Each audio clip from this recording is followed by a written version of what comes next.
Yo, what's up YouTube? Resurfacing Mega Fairy Tail Chapter 329, 7 Dragons. So, you know what? Today's chapter completely, it came out really unexpectedly, I was not expecting it to come out today. I was thinking, okay, it's coming out Friday, it'll look like normal, but nope, it's out today. And you know what?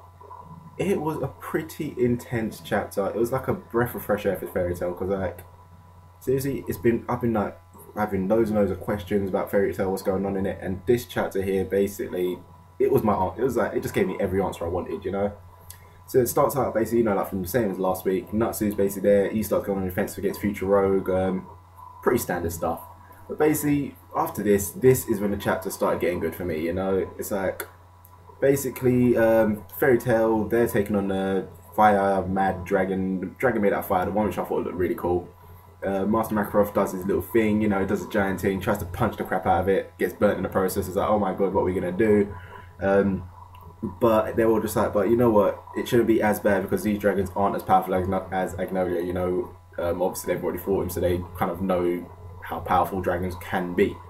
So there's a little bit of ray of hope there. They're not as powerful, so hopefully they should be able to win. So then yeah, this next few parts, these are the parts which really made me happy this chapter. It just cleared up so much for me. So basically, first thing off, we find out how Sting and Rogue, basically, despite being little kids, were able to kill dragons.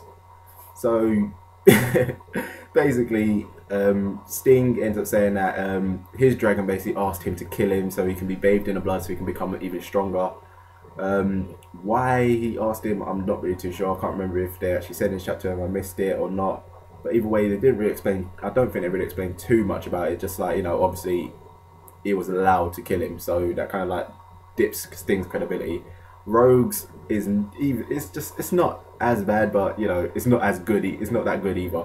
Basically, Rogue Dragon, he was already sick, dying anyway. So Rogue basically just like euthanasia killed him, put him out of his misery, So yeah, that is basically how they were able to kill two dragons. So a bit, not as brilliant as you thought it would be. We were thinking that, oh yeah, Sting and Rogue, they're bad boys, they were able to kill dragons even though they were kids, they were so powerful, but it was kind of like they were allowed to kill them, so their credibility has dropped so much. It makes them look like little bitches now. Next thing I am so happy about is we finally get Future Rogue's actual intentions for doing all this. It's basically 7 years from now, yes, the world is actually ruled by dragons, but it's not what we think. It's not these dragons that have come through the gate, so Future Rogue basically wasn't the one who obviously allowed all the 10,000 dragons to come. Basically, the future is being ruled by one dragon. Guess who? Agnolia, obviously. So Agnolia is obviously the one who's ruling over the world. He's controlling all the other dragons, allowing humanity to basically die out. So Future Rogue's plan is to go back in time, which he's now done, to open the gate to get some more dragons to fight fire with fire. So basically, he's planning on taking on Agnolia with with the supposed 10,000 which he wanted, but he's got 7 which he says is enough. So yeah, fighting fire with fire, dragon versus dragon. Pretty decent intentions. Only thing is, obviously, Future Rogue's plan is that anyone who gets in his way is going to die because he is going to be the new future ruler. So he's still really messed in the head.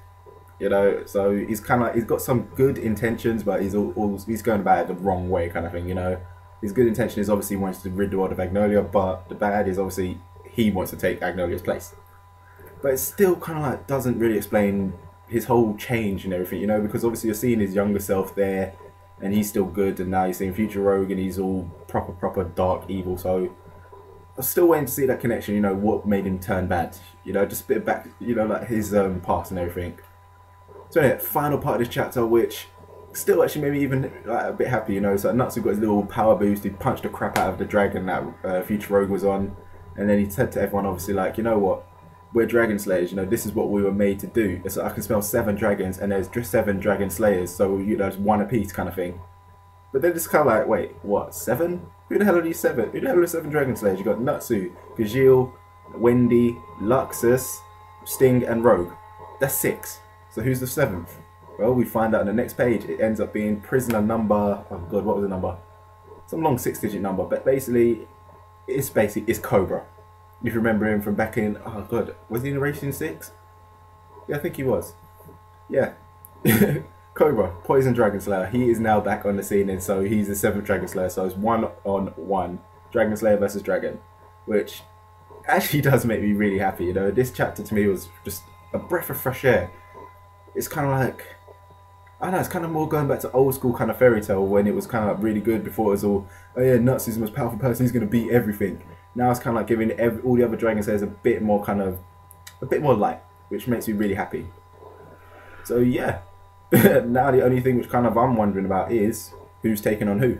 What Dragon's taking on what. It's like obviously Nuts is going to be taking on which Futuro's taking on, but it probably would have been better if he took on a Fire one, because obviously Fire versus Fire could have sucked it all up and got more powerful.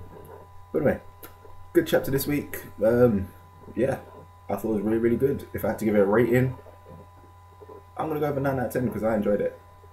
You know, so there you have it. I am giving Fairy Tail 329 a 9 out of 10, something which I haven't done in a very, very long time. So yeah, there you go, guys. You know, what's your opinions on this chapter? Did you think it was good? I thought it was. What did you think? You know, let me know in the comments below. Also, if you enjoyed the video, yeah, as usual, give it a thumbs up. Really helps the series, and don't forget to subscribe to the channel so you don't miss anything. So I'll see you soon.